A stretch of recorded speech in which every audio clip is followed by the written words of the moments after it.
तैसे भूत जात सर्व हे माझेची कीर अवयव परी माया योगे जीव देशे आले म्हणून माझेची मी नभती माझेची मज नोळखती अहम ममता भ्रांती विषयांध झाले।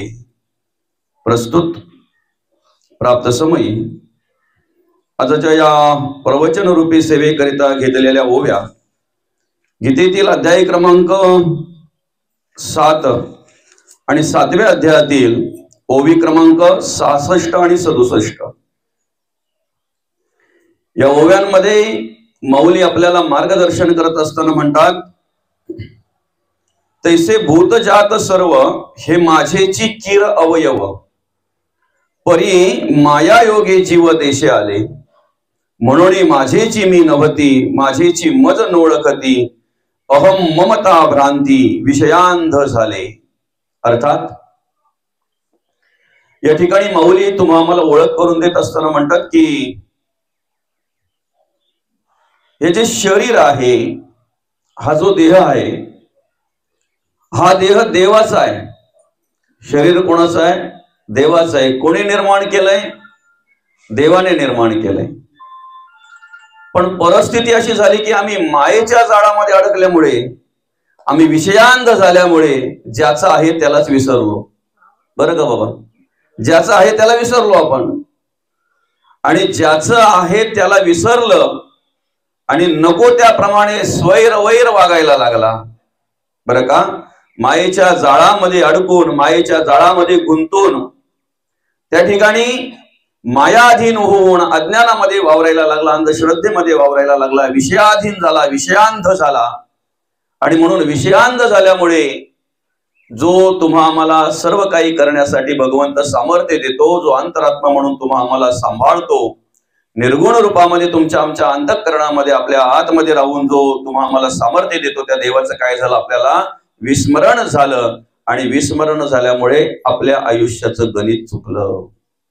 बरं का? आजचा जर चुकला, आजचा किती दिवस गणित सोडवलं तर उत्तर बरोबर येईल? आजचा जर चुकला तर किती प्रयत्न केला आपण ते गणित सोडवायचा, किती प्रयत्न केलं म्हणजे उत्तर बरोबर येईल? आयुष्यभर जरी प्रयत्न केला तरी उत्तर बरोबर येणार नाही। तसं आमचा हातचा चुकला ना, हातचा चुकल्यामुळे अवस्था काय झाली? आयुष्यभर आम्ही आयुष्याचं गणित सोडवत बसलो, पण कधीही उत्तर बरोबर आलं नाही। याला कारण तेच आहे। बरं का? कधीही उत्तर बरोबर आलं नाही, त्याला कारण तेच आहे। आणि म्हणून या ठिकाणी माऊली तुम्हाला आम्हाला त्या पद्धतीची ओळख करून देतात, मार्गदर्शन करतात। या ओवीवर अर्थपूजा बांधण्याआधी ज्या निमित्ताने या ठिकाणी आपण ही प्रवचन सेवा आयोजित केलेली आहे, आपल्या या डेहेनोली गावातील हे गोरड परिवार, आणि या गोरड परिवाराचे पिताश्री वैकुंठवासी हरिभक्त परायण भाऊ महादू गोरड बाबांना शनिवार दिनांक 9 मार्च 2024 रोजी देवाज्ञा झाली। त्यांचं वृद्धापकाळाने निधन झालं, आणि आज तिथीप्रमाणे त्यांचं प्रथम पुण्यस्मरण आपण या ठिकाणी आयोजित केलेलं आहे। या प्रथम पुण्यस्मरण दिनानिमित्त रात्रीपासून काही कार्यक्रम या ठिकाणी आपण आयोजित केलेले आहेत। काल संध्याकाळी हरिपाठाचा कार्यक्रम या ठिकाणी होता, हरिपाठ झाला, त्याच्यानंतर भजन होतं वाटतंय ना, भजन झालं, भगवंताचे गुणगान या ठिकाणी गायले गेले, भगवंताचं नामस्मरण या ठिकाणी गायलं गेलं, झालं, केलं गेलं। आणि आता पुण्यस्मरण दिनानिमित्त बाबा गेलेले आहेत, एक कृतज्ञता व्यक्त करावी। ज्या माणसाने आपल्यासाठी सगळं काही केलं, बरं का, त्यांच्याविषयी एक कृतज्ञता माणसाच्या अंतःकरणामध्ये, मुलांच्या अंतःकरणामध्ये असावी। आज या कलियुगामध्ये वावरत असताना बाबा काही ठिकाणी परिस्थिती अशी पाहायला मिळते, आई वडील गेले काय आणि विस्मरण झालं काय? वर्षभरातून स्मरण करणं तर लांबच गेलं, 13वे झाले का मोकळा माणूस होते की नव्हते, विस्मरणच डायरेक्ट। पण पुण्यस्मरण आम्ही जे काही आयोजित करतोय, वर्ष श्राद्ध जो काही आयोजित करतोय, त्याला कारण म्हणजेच आमच्या घरातून जी व्यक्ती गेलेली आहे त्या व्यक्तीचं स्मरण, त्या व्यक्तीने केलेल्या पुण्यकर्माचं स्मरण, त्या व्यक्तीविषयी कृतज्ञता, त्या व्यक्तीचं स्मरण. आणि म्हणून या ठिकाणी या आपल्या घोरड बाबा अर्थात वैकुंठवासी हरिभक्त परायण भाऊ महादेव घोरड बाबा आणि बाबांची मुलं अर्थात यशवंत दादा असतील, प्रकाश दादा असतील, अशोक दादा असतील, अरुण दादा असतील, सुरेश दादा असतील, गुलाबताई असेल आणि जयाताई असेल, त्याचप्रमाणे बाबांची नातवंड सुना असतील आणि बाबांचे भाऊ आमचे जाणू बाबा असतील, पांडुरंग बाबा असतील आणि संपूर्ण हा घोरड परिवार या ठिकाणी कार्य करत असताना खऱ्या अर्थानं बाबांनी अतिशय चांगल्या प्रकारे कार्य केलं. शेतकरी म्हणून त्यांनी शेती अतिशय उत्तम प्रकारे केली. आदर्शयुक्त शेतकरी म्हणून त्यांनी या ठिकाणी कार्य केलं.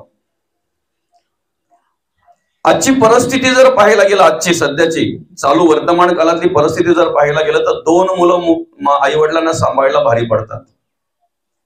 बरोबर आहे की नाही? 2 मुलांचं सांभाळ करणं आई वडिलांना भारी पडत आहे. हम दो हमारे दो अशी पद्धत चालू होती, पण आता बऱ्याचशा ठिकाणी पाहायला मिळतंय हम दो हमारा एकच, एकावरच समाधान म्हणतात. असू द्या, हरकत नाही, लोकसंख्या नियंत्रणासाठी ते आपण केलं पाहिजे, पण आपणच करतो हे पण लक्षात ठेवा. बाकीच्यांची रांग चालू आहे एकामागं एक, बरं का? बाकीच्यांची रांग चालू आहे एकामागं एक, असं नियंत्रणच नाही. भगवंताची देणगी समजून ते आपला स्वीकार करतात, आहे की नाही? असू द्या, आपला विषय असा आहे की 2 मुलं आम्हाला सांभाळायला भारी पडतात, जड जातात. आज 7 मुलांना सांभाळून त्यांच्यावर चांगले संस्कार करून त्यांना मार्गाला लावून आज आनंदाने बाबांनी या ठिकाणी या जगाचा निरोप घेतला. आयुष्यामध्ये सगळ्यात महत्वाचं काम बाबांनी केलं, सगळ्यात महत्वाचं. आज मुलीवाल्यांना चांगला दिवस आहेत बाबा, बरोबर आहे की नाही? फिरायला कोणाला लागतंय माहितीये का? मुलावाल्यांना लागतंय. मुलीवाल्यांना फिरायची गरज नाही, कारण मुलींची संख्या ऑलरेडी कमी. मावशी बरोबर आहे की नाही? तुमच्या टायमाला आई वडिलांच्या पायाला, असं म्हणतात, बापाच्या पायाला चप्पल राहत नव्हती, एवढी फिरायला लागायचं. मावशी बरोबर आहे की नाही? आपण बोलायचं सुद्धा, गावात चर्चा सुद्धा व्हायची, त्या माणसाच्या पायाला चप्पल नाही राहिली एवढा फिरतोय त्या मुलीबद्दल, बरं का?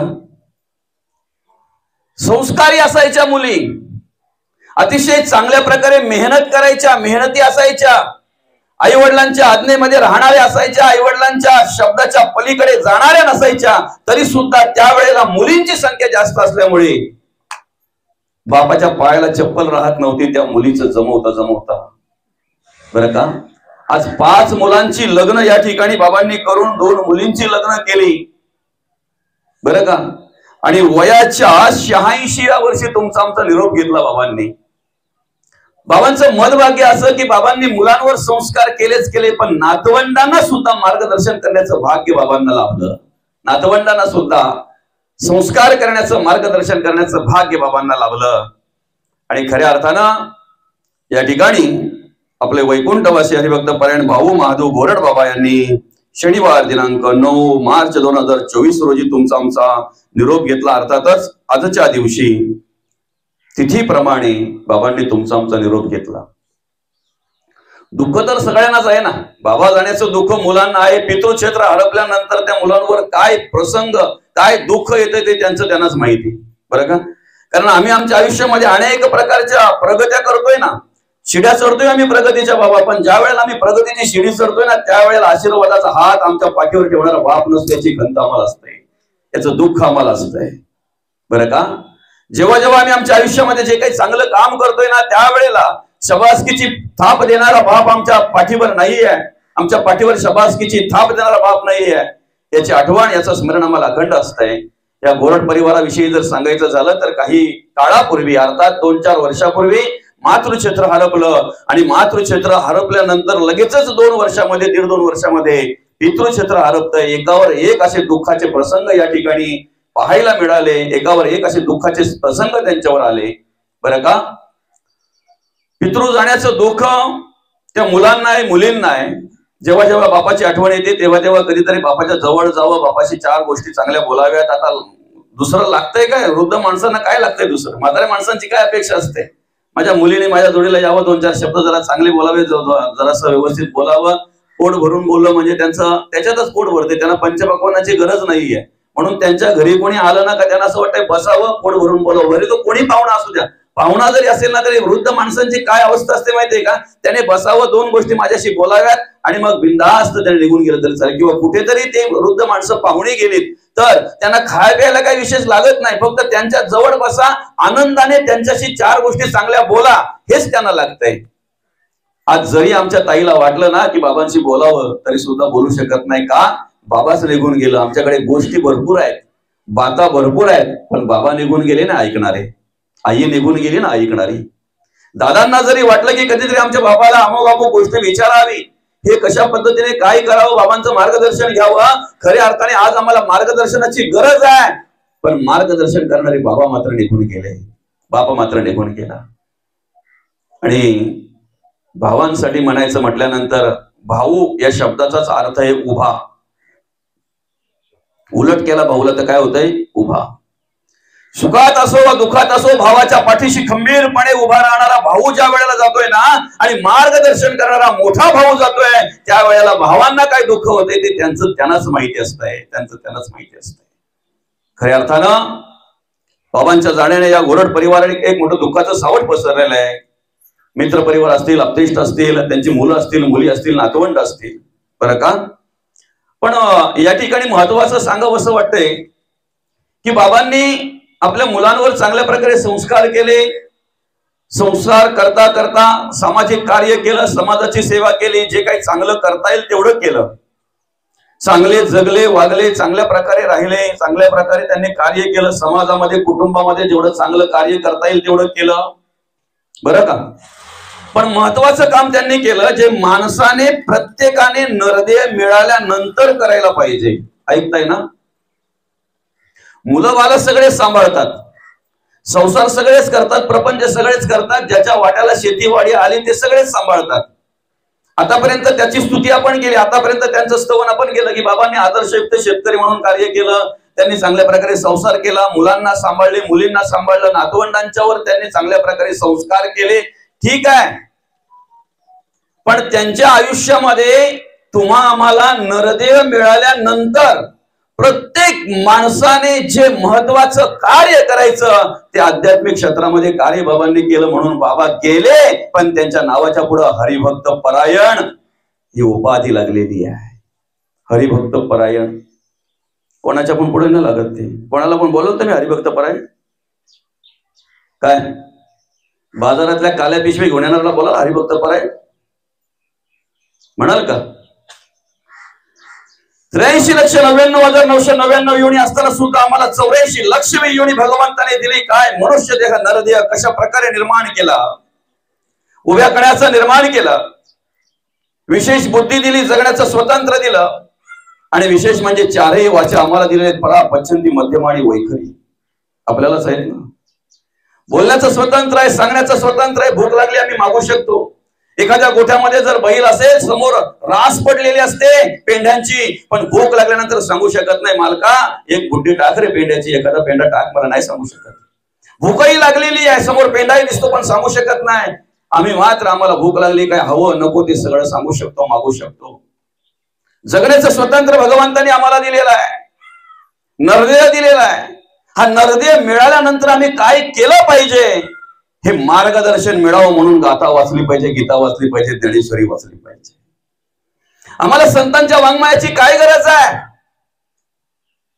हा जो नरदेह तुम्हा आम्हाला भगवंताच्या कृपेने प्राप्त झालेला आहे, हा मनुष्य देह जो तुम्हा आम्हाला भगवंताच्या कृपेने प्राप्त झालेला आहे, याचं जर सार्थक करायचं असेल, खऱ्या अर्थाने आपलं आयुष्य जर आपल्याला व्यवस्थित जगायचं असेल, आपल्या जीवनाचा मार्गक्रमण जर व्यवस्थित करायचं असेल, तर प्रत्येकाला संतांच्या वाङ्मयाची गरज आहे, प्रत्येकाला संतांच्या विचाराची गरज आहे. सुधा, तृषा, अलस्य, निद्रा आणि मैथुन हे 4 भाग आम्हाला आहेत. ते 4 भाग प्राण्या पक्ष्यांना सुद्धा आहेत. आम्हाला भूक लागते, प्राण्या पक्ष्यांना भूक लागते ना बाबा, लागते की नाही? फरक एवढाच आहे, आमचा तीच बरं आहे, मरतय तरी भरत नाही, त्यांचं एवढं मोठं असून पण भरतय. हा फरक आहे त्यांच्यात आणि आमच्यात. मरतय तरी भरत नाही. खोट मध्ये पडलेला एखादा असेल ना, शेवटची घटका मोजत असेल ना, अशा वेळेला त्यांनी भगवंताचं नामस्मरण करायला पाहिजे. पण ते न करता त्या वेळेला सुद्धा तो पोरांना काय सांगतोय माहितीये, पोरं माझी जायची वेळ झाली, मी आतापर्यंत सगळं सांभाळलंय तसं तुम्ही सांभाळा. आणि तुम्हाला सांगतो, ते आपल्या खालच्या मालातलं ते चिरक बुजत आलं ते जरा मोकळं करून ठेवा, नाही तर अख्खा माल आपला गायब करतील. विषय काय आपला तिचबरच आहे, मरतय तरी भरत नाही. भरलंय का? जायच्या वेळेला जर असं सांगत असेल तर भरलंय? हे दुर्दैव आहे, आमचं दुर्दैव आहे. सुद्धा आम्हाला आहे, भूक आम्हाला लागते, प्राण्यांनाही लागते, प्राण्यांची भूक भागली जाते. मरेपर्यंत ते टेजवर पोट आमचं भरत नाही. तेवढ्यासाठीच आम्ही धावपळ करतो, तेवढ्यासाठीच आम्ही धावपळ करतो. तहान आम्हालाही लागते, प्राण्यांनाही तहान लागते, त्यांची तहान भागते. आमची तहान भागवायला त्या पाण्यामध्ये काय काय मिक्स करतो आमचं आम्हालाच माहिती. कशामध्ये पाणी आम्ही मिक्स करून पितो ते आमचं आम्हालाच माहिती. तहान भागवायला कोणाला कशाची तहान लागते तर कोणाला कशाची तहान लागते. खंत वाटते. ज्या गोष्टीला प्राणी पक्षी स्पर्श करत नाहीत बाबा, ज्या वस्तूकडे प्राणी पक्षी ढोंकून बघत नाहीत,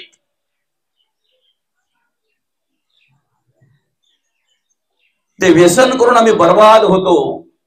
ते व्यसन करून आम्ही उद्ध्वस्त होतो. आमच्या आयुष्याची, आमच्या जीवनाची वाट लावून टाकतो. ही खंत आहे, हे दुर्दैव आहे. कशाची ताण लागते माणसाला. आलस आम्हाला आहे, त्यांनाही निद्रा त्यांनाही, आम्हालाही आहे. मैथून आम्हीही उत्पत्ती करतोय, तेही उत्पत्ती करतात.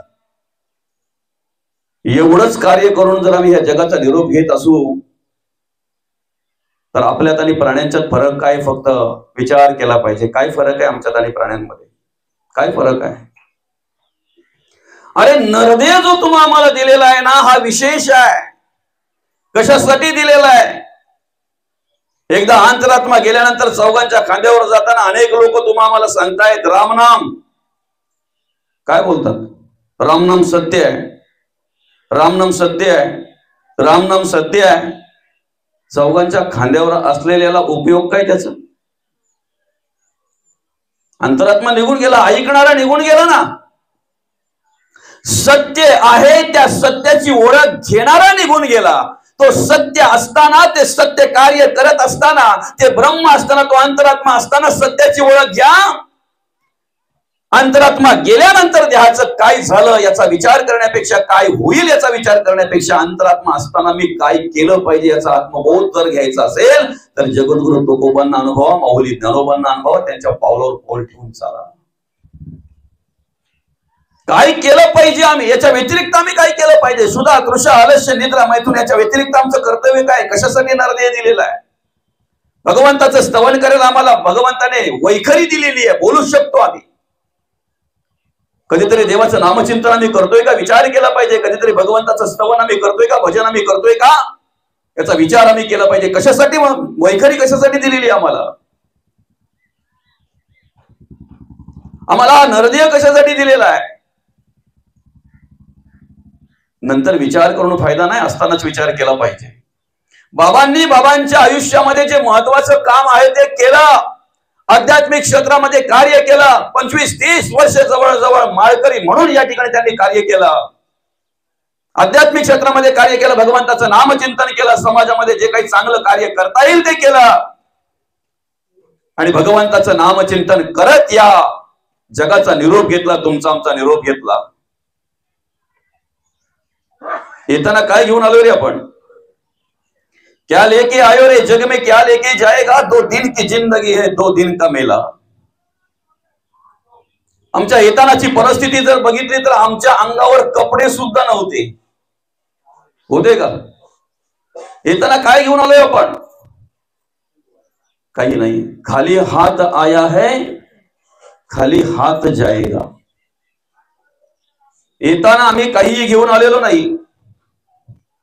जाताना आमच्या बरोबर काय देणार आहेत? काय देणार आहेत आमच्या बरोबर जाताना?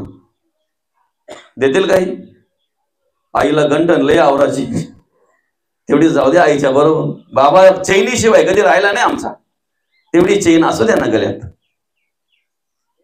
देतील का काही बरोबर आपल्या? नाही कुणाचे कुणी तुझे नव्हे रे, कुणी अंती जाशील एकला रे प्राण्या, एकला. अकेला आया है अकेला जाएगा. जिंदगी एक किराए का घर है, एक ना एक दिन बदलना पड़ेगा. मौत जब तुमको आवाज देगी घर से बाहर निकलना पड़ेगा. सांझ के बाद होगा सवेरा, देखना है अगर दिन सुनेरा. पाँव फूलों पे रखने से पहले तुमको कांटों से चलना पड़ेगा.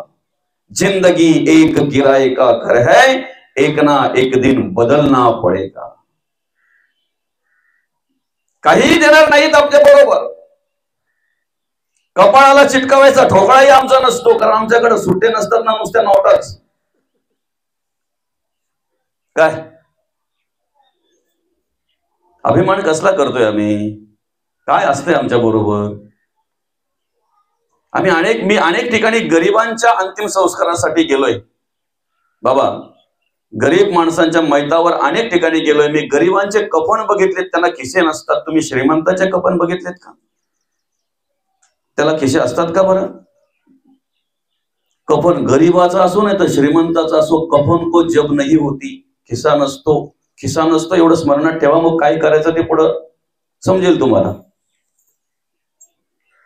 जाताना काहीही बरोबर देत नाहीत बरं का. चुकून जर काही राहिलं असेल, त्या बाबांना स्मशानात नेलं, सगळ्यांनी जलदान केलं, दर्शन घेतलं, खाली जी चिता रचली असते लाकडांची त्याच्यावर ठेवलं, त्याच्यावरती परत लाकडं रचायला सुरुवात केली. ऐकताय ना? त्या घरच्यांनी काही 2-4 लाकडं ठेवली असतील वरती. तेवढ्यात त्यांची मुलगी गावाकडून येताना स्मशानाकडे येताना दिसली, आणि मग स्मशानातली लोक म्हणायला लागली, थांबा जरा, त्या मुलीला शेवटचा बाबांना पाहायचं असेल, एकदा अग्नी दिल्यानंतर परत पाहता येणार नाही. त्या मुलीला शेवटचं दर्शन घ्यायचं असेल, एकदा अग्नी दिल्यानंतर परत दर्शन घेता येणार नाही. त्या स्मशानामध्ये असलेल्या लोकांनी सांगितलं, दादा थांबा जरा, लाकडं रचू नका वरती, रचलेली बाजूला करा, जरा तोंड मोकळं करा, बाबाचे पाय मोकळे करा. ती ताई स्मशानाच्या दिशेने धावपळ करते ते बघा. तिला बघू द्या बाबांना शेवटचा, तिला दर्शन घेऊ द्या बाबांचं, मनसोक्त मन भरून बघू द्या. का? एकदा अग्नी दिली परत कधी पाहायला मिळणार नाहीत बाबा. एकदा अग्नी दिली परत त्यांचं चरण दर्शन कधी होणार नाही. ठेवलेली लाकडं बाजूला केली, बाबांचं तोंड व्यवस्थित केलं, पाय व्यवस्थित केले, आणि ती ताई स्मशानात आल्यानंतर डायरेक्ट डोक्याजवळ गेली बाबाच्या.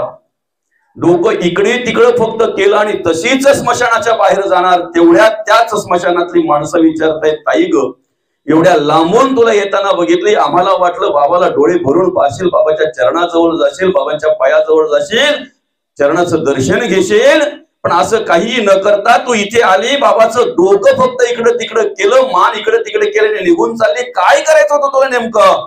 तेव्हा ती बोलते, बाबाच्या वाल्या काढल्यात का ठेवल्यात त्या बघायच्या होत्या म्हणून मी आले. काय काय काय वाल्या नाही, जमीन वाल्या, पैसा वाल्या, घर वाल्या. आपण तेच बोलतो ना, अभिमानात सांगतोय की नाही, या बांधापासून तर तो उमराचा झाड दिसतो ना, तिथपर्यंत सगळी आपली एक गट आहे अख्खा. त्याच बांधावर पंजोबा उभा राहायचा, त्याच बांधावर आजोबा उभा राहायचा, आणि वडील सुद्धा त्याच बांधावर उभे राहून जसं तू बोलतोय तसंच त्या पाहुण्यांना सांगायचे. आजा गेला, पणजा गेला, बाप मसने गेला, देखत देखत नातू पणतो तोही तैसा झाला. आमचे गाडे वळायचे कधी बाजूला? काय कधी वळायचे आमचे गाडे? घराचा अभिमान आम्हाला असतो दादा. एकदा काय माणूस निघून गेला ना, फार फार 1 महिना, दुसऱ्या महिन्यामध्ये लगेच घरपट्टी बदलली जाते की नाही? मृत्यू दाखला घ्यायला गेल्यानंतर लगेच तो तिथं अर्ज देऊन टाकतो घरपट्टी बदलायची म्हणून. आता का? बाबा गेला आमचा. तुम्ही एकदा गेले ना की तुमची मुलं वारस आपोआप लागतात. काही करावं लागत नाही, आपोआप वारस लागतात ते. फक्त आम्ही आहोत तोपर्यंत आमच्याकडे तो अभिमान आहे. आपला विषय काय आहे? येताना माणसाने काही बरोबर आणलेलं नाही आणि जातानाही माणूस बरोबर काही घेऊन जाणार नाही. ऐकताय ना? माय माऊली, तुम्ही स्मशानभूमीपर्यंत जात नाहीत, पण तुम्हाला माहितीये करगोटा सुद्धा माणसाच्या बरोबर देत नाहीत. ऐकलंय कधी? ऐकलंय ना? तो सुद्धा काढून घेतात, करगोटा पण नाही देत. बरोबर आहे? आता दुसरी बाजू ऐका. ही बाजू ऐकली ना, येताना काही घेऊन आलेलो नाही, जातानाही काही घेऊन जाणार नाही. आता दुसरी बाजू ऐका. येताना घेऊन आलोय आपण प्रारब्ध आणि संचित. कळतंय का? आर्थिक, कायिक, वाचिक, मानसिक चारही प्रकारची भगवंताने आपल्या बरोबर दिलेले काय म्हणतात? मनात वांचिले पूर्व संचित केले. साधं उदाहरण आहे.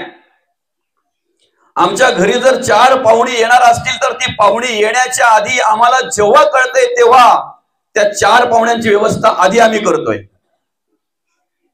त्यांना पाय धुवायला लागणाऱ्या पाण्यापासून तर जेवणापर्यंत मधली सगळी व्यवस्था मी त्यांची करतो. बरोबर आहे की नाही? 4 पाहुणे जर आमच्या घरी अगोदर येणार असतील, आम्हाला जर माहिती पडलं तर ती पाहुणे येण्याच्या आधी त्यांची आम्ही व्यवस्था करतो. आम्हाला या ठिकाणी भगवंतांनी जन्माला घातलंय, जन्माला घालताना आमची व्यवस्था आधी केली नसेल काय? डायरेक्ट तसेच जन्माला घातलेत आम्हाला? असं म्हणतात, चोच निर्माण करण्याच्या आधी भगवंताने दाना निर्माण केलेला आहे. आर्थिक, कायिक, वाचिक आणि मानसिक चारही प्रकारचे आम्हाला संपणार नाही एवढी भगवंताने आमच्या बरोबर दिलेली आहे.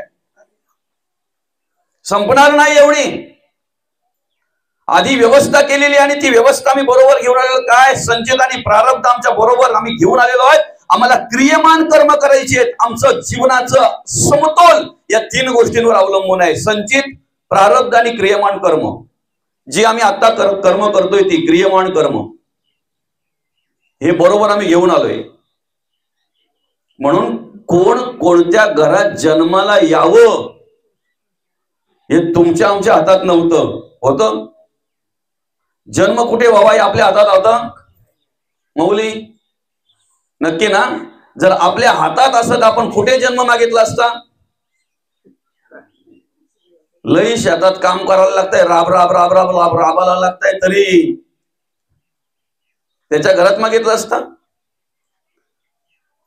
सगळं उदाहरण जाऊ, सगळ्या गोष्टी जाऊ द्या त्याला. माय माऊली, ज्या वेळेला तुम्ही कुठेतरी शुभ कार्याला जाता, लग्नाला म्हणावं, हळदीला म्हणावं, बारशाला म्हणावं, बड्डेला म्हणावं, कुठेतरी शुभ कार्याला तुम्ही जाता, त्यावेळेला 100-500 माणसं असतील, 100-200 महिला त्या ठिकाणी असतील. ऐकताय ना? तुम्ही कोणत्या महिलेचं निरीक्षण करत बसता बरं?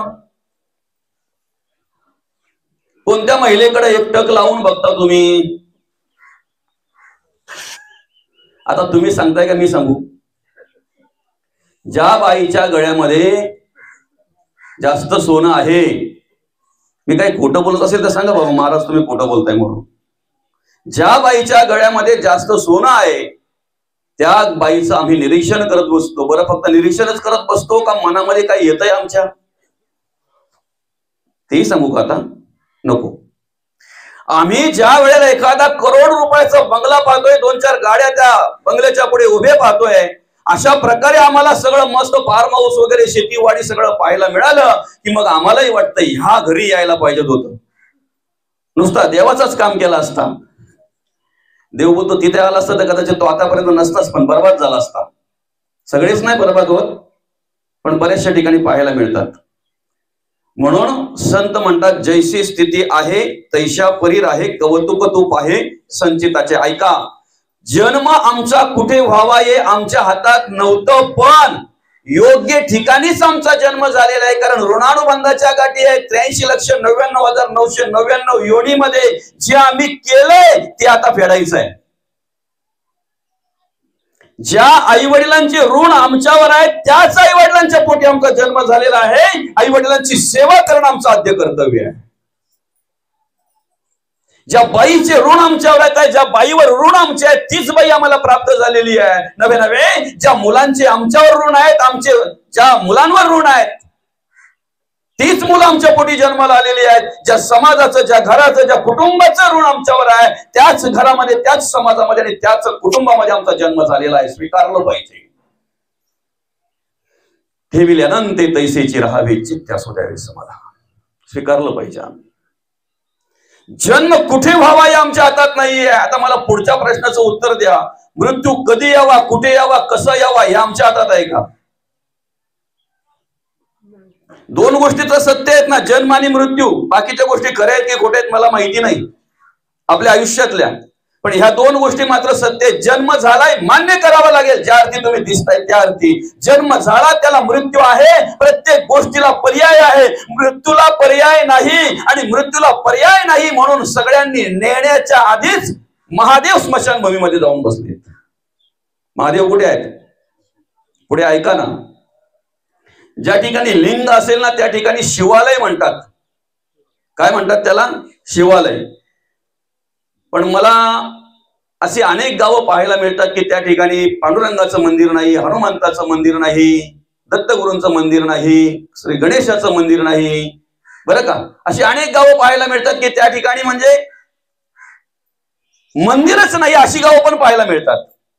मंदिरच नाही अशी गावं पण पाहायला मिळतात. पण मला एक तरी गाव दाखवा की त्या गावामध्ये महादेवाचं मंदिर नाही. आहे का? तुमच्या गावात आहे महादेवाचं मंदिर? आहे का? स्मशानभूमी आहे ना? स्मशानभूमी आहे ना, त्यालाच महादेवाचं मंदिर बोलतात. काय बोलतात त्याला? परत एकदा ऐका. ज्या ठिकाणी लिंग आहे त्याला शिवालय म्हणतात बाबा, बरं का. पण महादेवाचं मंदिर, महादेव प्रत्यक्ष आहेत कुठे? स्मशानात आहेत. म्हणून जगी जास्त कोणी नाही, त्याला देव आहे. कोण नाही ना तिथे. हा माझा, तो माझा, आमकी माझी, तमकी माझी नाही. माझ्या पुरीचा माझ्यावर जाम जीव आहे, लय जीव आहे. माझा पोर माझ्यासाठी जीव द्यायला तयार आहे. माझे काही मित्र असे त्या जीवाला जीव देणारे मित्र आहेत. माझे सोयरे अख्खे मोठमोठे सोयरे, अख्ख्या गावात मोठं सोयरे असतील तर माझा एक पण नबला सोयरा नाही, एक पण कमजोर नाही सोयरा माझा. पण जगद्गुरु तुकोबा म्हणतात, सोयरे दायरे दिल्या घेतल्याचे, संपत्तीचे दिल्या घेतल्याचे, अंत हे काळीचे कोणी नाही. जोपर्यंत प्रत्येक माणसाची गरज आमच्याकडून पूर्ण होते ना, मनासारखं जोपर्यंत वागतोय तोपर्यंत प्रेम ओसंडून वाहत असतंय. पण एखाद्या वेळी एखाद्या नातेवाईकाच्या, मित्राच्या, एखाद्याच्या मनाविरुद्ध जर आम्ही वागलो ना तर ओसंडून वाहणारं प्रेम कधी कधी आटलं जातंय ते आम्हालाही कळत नाही, आम्हालाही कळत नाही. ऐका ना, काही घरापर्यंत असतात, काही विसाव्यापर्यंत असतात, काही स्मशानापर्यंत असतात, काही अग्निदेईपर्यंत असतात. एकदा अग्नी दिली ना त्या स्मशानामध्ये एकट्या जळणाऱ्या माणसाचं कधीतरी निरीक्षण करत बसा. महादेव त्या ठिकाणी म्हणतात त्याला, दादा हाडाची काढ केली रे, रक्ताचं पाणी केलं, कधी स्वतःचा विचार केला नाही, कधी स्वतःच्या मौजमजेचा विचार केला नाही, स्वतःसाठी कधी जगलाच नाही रे. तू जगला ना तुझ्या मुलाबाळांसाठी, बाईसाठी, घरासाठी, कुटुंबासाठी, कोणासाठी जगला तू? स्वतःचा कधी विचार केला नाही, स्वतःसाठी कधी जगला नाहीस रे दादा. महादेव विचारतायत त्याला, एकटाच जळतोय ना, एकटाच जळतोय ना दादा? तुझ्या आयुष्यामध्ये तू अनेक वेळा बोलला रे, जगी जास्त कोणी नाही त्यास देव आहे. पण घाबरू नको ना दादा, आता सगळ्यांनी जरी तुझी साथ सोडली असेल ना तरी मी तुझ्या साथीला आहे ना, मी तुझ्या साथीला. म्हणून महादेव त्या ठिकाणी आहेत. तुमच्या सगळ्यांच्या चरणी नतमस्तक होऊन एक विनंती करतो, दादा मी कोणी मोठा ज्ञानी नाही आहे, पण स्मशानात जाताना चप्पल खाली काढा. ज्या ठिकाणी आपली बसण्याची व्यवस्था असते त्या ठिकाणापर्यंत चप्पल घालून जा ना. पण ज्या कट्ट्यावर आपण अग्नी देतो ना त्या स्मशानात जाताना, त्या कट्ट्याच्या तिथे जाताना चप्पल खाली काढा. आतल्या थोडी नम्रता दाखवा तिथे चढताना जाताना. मनामध्ये एक विचार आणा, मलाही या ठिकाणी यायचंय. कुठे जाणार आहेत आपण? कुठे जाणार आहेत? पर्याय नाही ना, मृत्यूला पर्याय नाही दादा. प्रत्येक गोष्टीला पर्याय आहे, मृत्यूला पर्याय नाही. बदली माणूस चालत नाही या ठिकाणी. अरे एखादा नातू जातो एखाद्या आजोबांच्या समोर, शेवटची घटका मोजत असतो त्यावेळेला त्या आजोबाला सुद्धा वाटतंय देवा माझी काय देवलं घडणार आहे रे, मला काय देवलंय दादा. देवाला तो आजोबा विनंती करतोय दादा देवा मला घेऊन जा, माझा नातू राहिला पाहिजे रे, माझा नातू राहिला पाहिजे. पण पर्यायी नाही ते पर्यायी माणूस बदली माणूस नाही चालत ना दादा. आणि म्हणून आपला विषय असा आहे, येताना आम्ही म्हणतोय काही आणलं नाही, जातानाही काही बरोबर घेऊन जात नाही, पण आयुष्यामध्ये केलेली कर्म आमच्या बरोबर असतात. बरं का? काय असते आमच्या बरोबर? आमच्या बरोबर करगोटा पण दिला जात नाही. ऐकताय ना सगळे? जरा व्यवस्थित ऐका. करगोटा पण आमच्या बरोबर दिला जात नाही. वाली काढाला पोर परत आली, ऐकलात ना आपण? पण ऐका, तुमच्या बरोबर दुसरं काही जरी येत नसलं तरी तुमच्या गळ्यात जर तुळशीची माळ असेल दादा ना, तर तेवढी तुमच्या बरोबर जाते. कोणाची हिंमत नाही होत तिला हात लावायची. कोण म्हणते आमच्या बरोबर काही येत नाही म्हणून? बाबा तुळशीची माळ, अंतरात्मा गेल्यानंतर लोकांनी तुळशीची पानं टाकण्यापेक्षा माळ घाला, नंतर पान दिलं नाही दिलं तरी काय हरकत नाही. आमच्या जीवनाचं जर आम्हाला सार्थक करायचं असेल तर मी म्हणेन या घोरड बाबा अर्थात वैकुंठवासी हरिभक्त परायण भाऊ महादेव घोरड बाबांचा आम्ही आदर्श घेतला पाहिजे का? बाबांच्या बरोबर ती माळ गेली, माळकरी होते बाबा, आध्यात्मिक क्षेत्रामध्ये कार्य केलं. ह्या नरदेहामध्ये आल्यानंतर, या मनुष्य देहामध्ये आल्यानंतर आम्ही काय करायला पाहिजे? अरे स्वतःसाठी आणि स्वार्थासाठी मनुष्य जगत असतो ना, पण संसार करता करता परमार्थ करता आला पाहिजे, प्रपंच करता करता अध्यात्म करता आला पाहिजे. आम्ही सगळ्यांचं पालन पोषण करता करता आमच्या मुलाबालांचं संगोपन करणं आमचं कर्तव्य आहे, आमच्या आई वडिलांची सेवा करणं आमचं कर्तव्य आहे. ज्या समाजामध्ये आम्ही जन्माला आलेलो आहोत ते समाज कार्य करण्याचं आमचं कर्तव्य आहे. पण हे सगळं कार्य करत असताना आम्ही भगवंताचं नाम चिंतन करणं हे आमचं आद्य कर्तव्य आहे. आणि जे आद्य कर्तव्य आहे ते कार्य आमच्या बाबांनी केलं, म्हणून आम्ही बाबांचा आदर्श घ्यायला हरकत नाही, बाबांचा आदर्श घ्यायला हरकत नाही. म्हणून ते हरिभक्त परायण होते, हरिभक्त परायण. ऐका, ज्या वेळेला एखादा माणूस आपल्या घरातून निघून जातो की नाही, मृत्यू झाल्यानंतर तो माणूस जीवात्मा म्हणून 13 दिवस आमच्या घराजवळ असतो, आमच्या दारात असतो. किती दिवस? 13 दिवस. उत्तर कार्य होईपर्यंत त्या घरामध्ये काय चाललंय काय नाही हे सगळं पाहत असतो, सगळं पाहत असतो.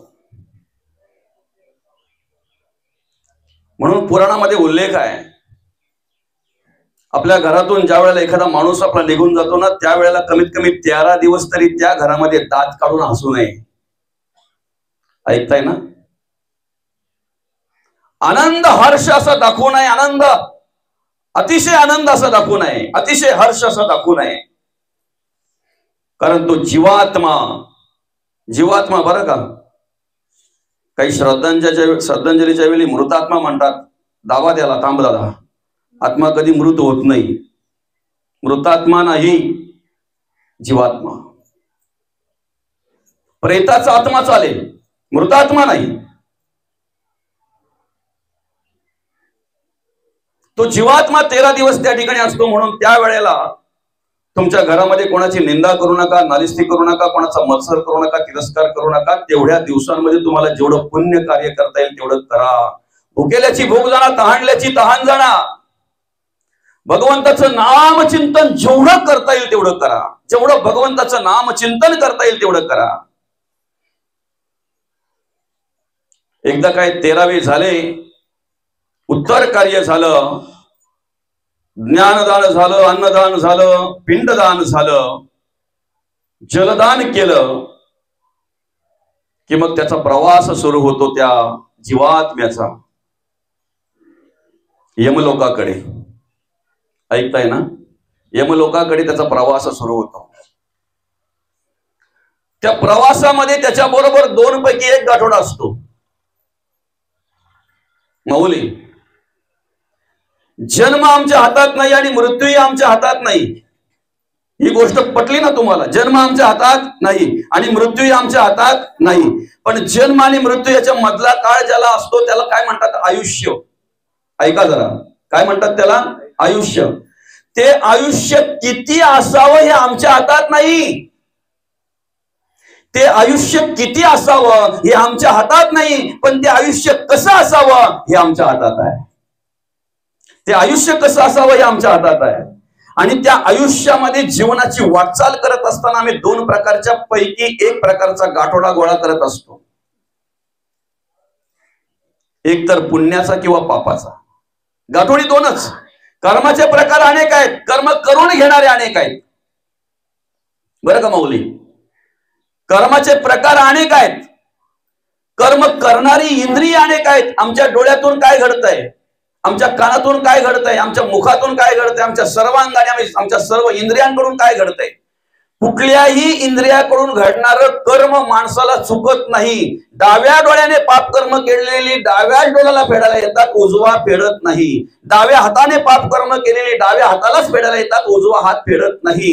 डाव्या पायाने पाप कर्म केलेली डावाच पाय फेडतो, उजवा फेडत नाही. तुम्ही काय म्हणता? माझी मुलगी आहे ना, मुलगा आहे ना, माझी आमिकी आहे ना, तमकी आहे ना, जामजीव आहे ना, लय जीवात जीव आहे. शरीर सुद्धा हे जर आमचं नाही, शरीरही जर शेवटच्या वेळेला आम्हाला जेव्हा पाहिजे तेव्हा आम्हाला साथ देत नाही, कोणाच्या भरोशावर जगतोय रे आम्ही?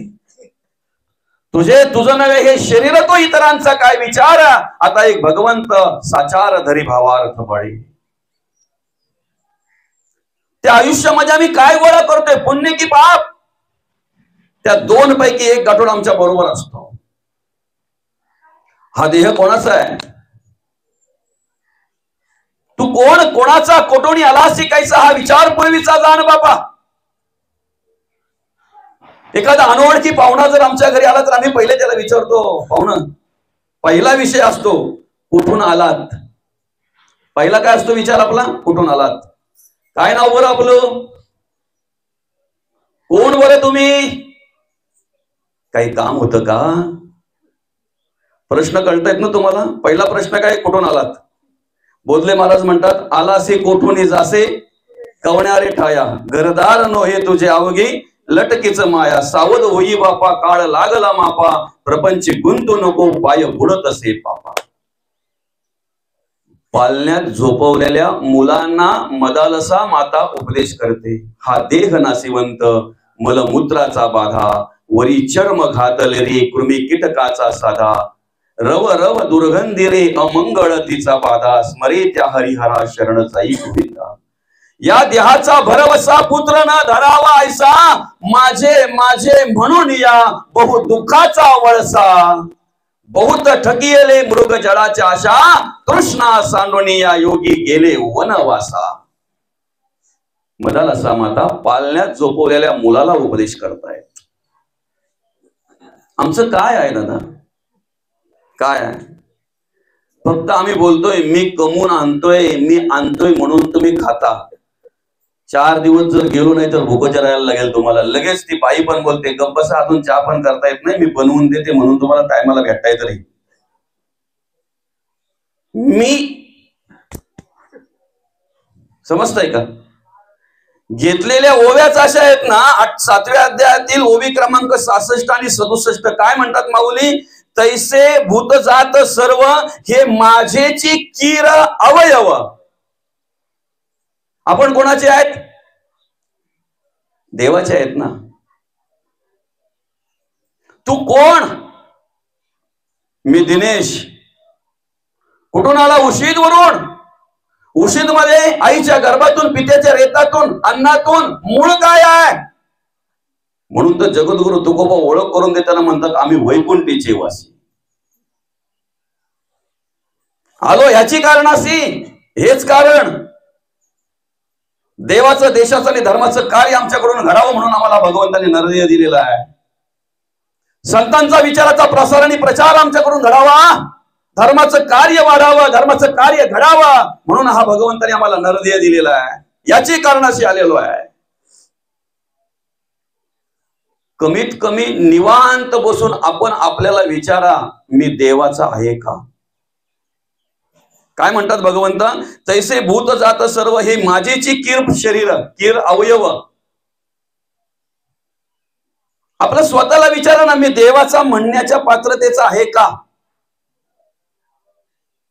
समाजामध्ये अशी काही मुलं पाहायला मिळतात, बाबा आई वडील आध्यात्मिक क्षेत्रामध्ये जबरदस्त काम करतायत, मस्त भगवंताचं नामचिंतन करतायत, कुठेही आध्यात्मिक कार्यक्रम असू द्या त्यांची उपस्थिती असते, त्यांना श्रवण करतात, चांगल्या प्रकारे आध्यात्मिक क्षेत्रामध्ये कार्य करतात. पण अशा उत्तम प्रकारे वागणाऱ्या, अशा चांगल्या प्रकारे सुस्वभावी असणाऱ्या आई वडिलांच्या पोटी एखादा बियाणा असा जन्माला येतो, व्यसनाधीन होतो, वेश्यागमन करायला लागतो, परद्रव्य हरण करायला लागतो, परस्त्रियांकडे वाईट नजरेने पाहायला लागतो. आई वडिलांचा काही दोष आहे का? कुठले आई वडील मुलाला वाईट सांगतात का? आई वडील कधी मार्गदर्शन करण्यामध्ये मुलांना कधी कमी पडतात का? पण काही ठिकाणी असं आम्हाला पाहायला मिळतंय की आई वडिलांना किंवा वडिलांना परमार्थाचं लवलेशही नसतंय, नामचिंतनाचा विषयच नाही. अशा हिरण्यकशिपूच्या पोटी प्रल्हादासारखी मुलं जन्माला येतात. बरं का? विचारा ना आपल्याला, पण मी देव म्हणण्याच्या पात्रतेचा आहे का? देव तर म्हणतात, भगवंत स्वतः म्हणतात, तैसे भूत जात सर्व हे माझेची कीर अवयव परी माया योगे जीव देशे आले. आम्ही गुंतलो कुठे? आम्ही मी करतोय, माझं घर कोणाचं? माझं. शेती कोणाची? माझी. संपत्ती कोणाची? माझी. पैसा अडका कोणाचा? माझा. बाई कोणाची? माझी. मुलं कोणाची? माझी. हे सगळं कोणाचं? माझं. माता प्रपंचाचे ओझे घेऊन म्हणे, माझे माझे पुढताई न सोडे पुंजी पुढाभिमान. काय कधीतरी मी शोधलाय का आपण? मी कुठे आहे? आम्ही देव शोधायला जातो, आम्ही देव पाहायला जातो, आम्ही देव दर्शन घ्यायला जातो. आमच्या आयुष्यामध्ये कधीतरी आम्ही मीचा पण विचार केला पाहिजे ना. मी कोण आहे? खरं तर माणसाला माणसाच्या आयुष्यामध्ये सगळ्यात दुःख देणार जर असेल तर मी. आध्यात्मिक क्षेत्रातून विचार करा, आध्यात्मिक विचारातून विचार करा. माणसाच्या आयुष्यामध्ये माणसाला सगळ्यात जास्त दुःख देणारा कोण असेल? मी. पेन घ्यायला ज्या वेळेला दुकानदाराकडे गेलो, एक 100-150 रुपयाचा पेन, कमी कशाला सांगायचं आपण? किती? 100-150 रुपयाचा पेन घ्यायचा. ज्या वेळेला त्याने सांगितलं, दादा कितीला आहे? म्हणे 150 रुपयाला आहे. पेन चांगला आहे, मस्त आहे, गोल्डन रंगाचा आहे, सोनेरी रंगाचा आहे. खिशाला लावल्यानंतर जसं काही सोन्याचाच आहे की का असं वाटतंय. काही समजतंय का? पण घेताना तो काय बोलतो माहितीये का? दादा जरा लिहितोय का बघा ना, लिहितोय का बघा ना. त्याने टोपण काढलं, लिहायला घेतला, पेन लिहित नाही, उठत नाही, शाई सोडत नाही. सांगा, घेणाऱ्याला दुःख का देणाऱ्याला दुःख? दुःख कोणाला? देणाऱ्याला. घेणाऱ्याने अजून पैसे दिले नाहीत, समजतंय ना? घेणाऱ्याने अजून पैसे दिले नाहीत. आतापर्यंत तो पेन कोणाचा आहे? देणाऱ्याचा आहे, दुकानदाराचा आहे. बरोबर आहे की नाही? दुकानदाराचा पेन आहे, लिहित नाही. एक पेन फुकट गेला, 150 रुपये. रिफिल चेंज करता येत नाही, कारण आपल्या 4-5 रुपयाच्या 5-10 रुपयाच्या पेनाची रिफिल चेंज करता येते, त्यांच्या रिफिलच मिळत नाही. दुःख कोणाला? दुकानदाराला, देणाऱ्याला.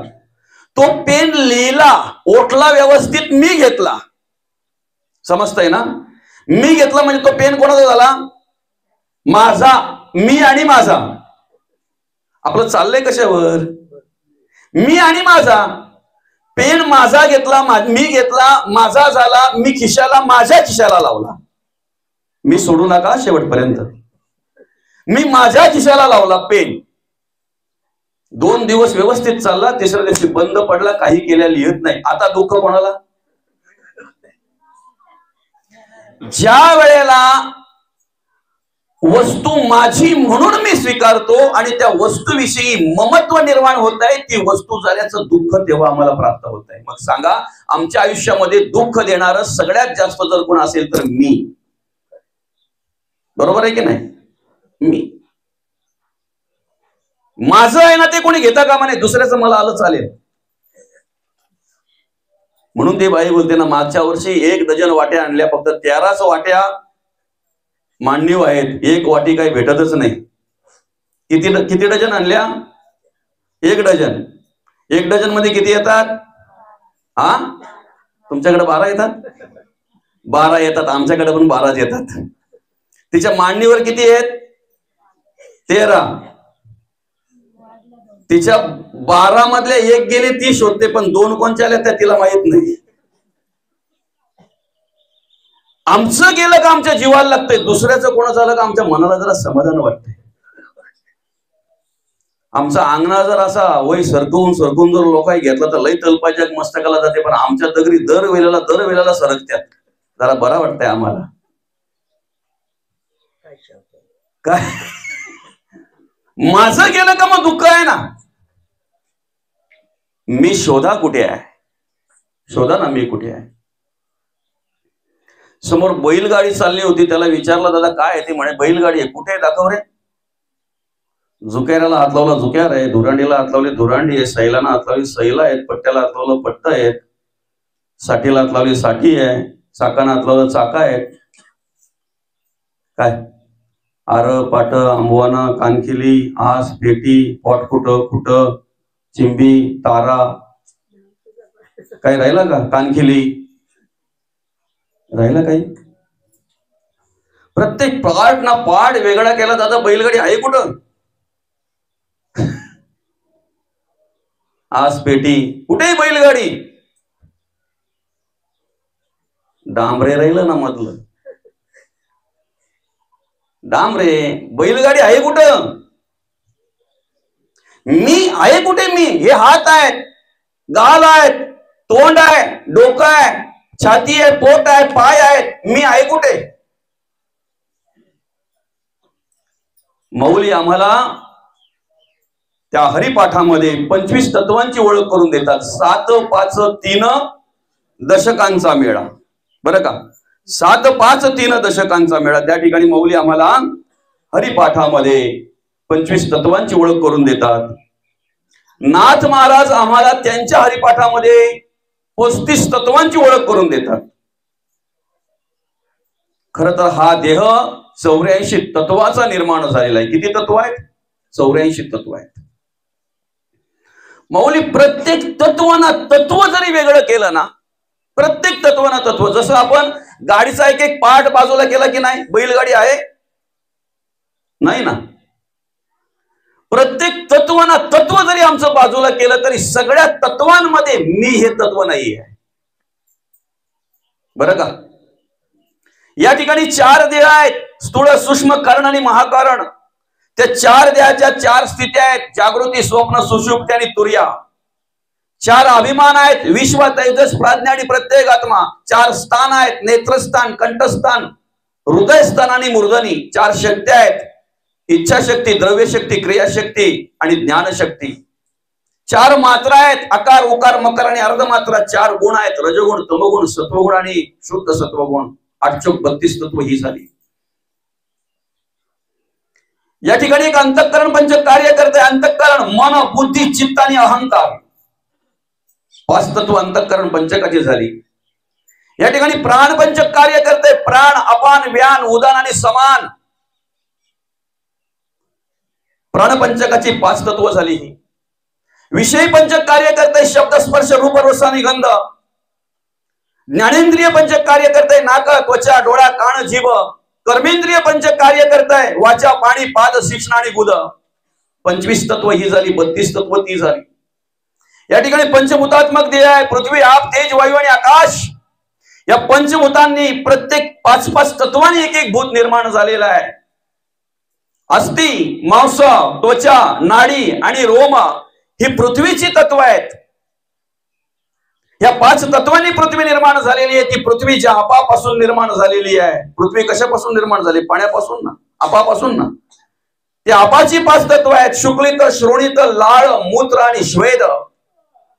ते आप ज्या तेजापासून निर्माण झालेला आहे, ते तेजाची 5 तत्व आहेत. क्षुधा, तृषा, आलस्य,